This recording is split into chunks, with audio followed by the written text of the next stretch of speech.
Hey guys, today we're gonna review on this Nightingale Series Katana from our website, which is a really budget-saving functional katana. As you can see, it's at a regular size of a katana, and the mirror polishing is well done. So today we're gonna make it go through a few destructive tests to see if it can survive. Let's start with this sharpness test. So first we're gonna slice this paper in a relatively low speed, like this.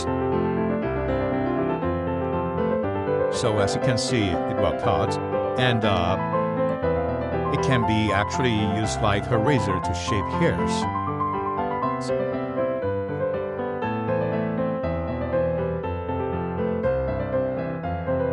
Okay, here comes to the tatami mat cutting. You may find there's a chunk of bamboo in the middle of the tatami, which enhances the overall strength. And as you can see, the cutting is well done. By maneuverability of the blade, we always talk about the blade in an amateur player or a beginner's hands. If even a beginner can make a perfect cutting with this katana, it's well designed. So now we test it on a bunch of bamboos. They are mostly dried without those much water content, which makes it much harder to be cut. Blades without a proper heat treatment or a well-edged design, basically fail at this stage. But now we're gonna perform the sharpness test again to see if there's any damage caused by the strike. Now we're gonna cut through a few boxes of beer.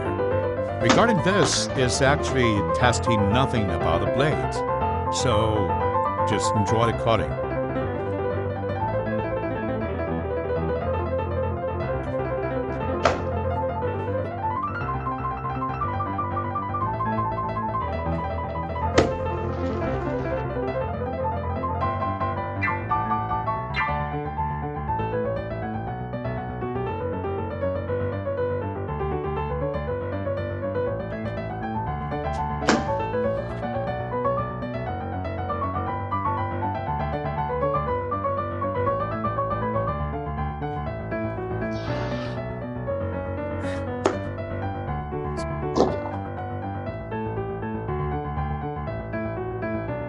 So after these cuttings, we are back into the sharpness test again.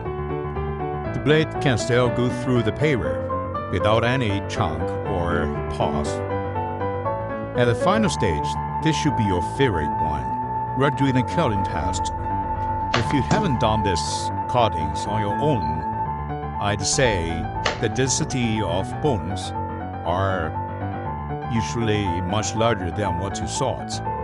So without a proper heat treatment and blade design, katanas will never go through this test without any bending or crack. Also, following the rules, we basically do the sharpness test after every section that we strike our blade onto tough things. After going through all those cutting, as you can see, this blade is still sharp.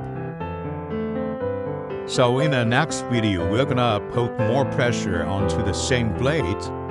We'll smash it onto a big chunk of steel.